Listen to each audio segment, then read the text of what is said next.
Okay, so workbench enable experiments fetches experiments to run from a Microsoft online service. And this is enabled by default. So, what the hell are experiments?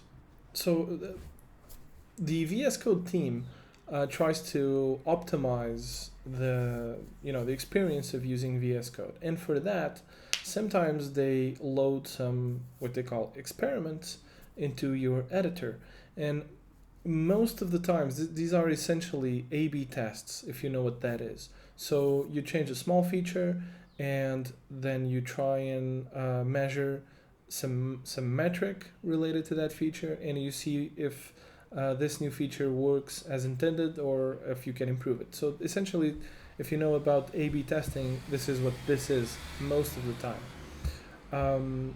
Because this is open source software, I guess that's a good thing, so that you can know exactly what experiments they are running. So you can just go to the source code and see how this setting, what the setting affects, what services it affects, and where it's getting its information from.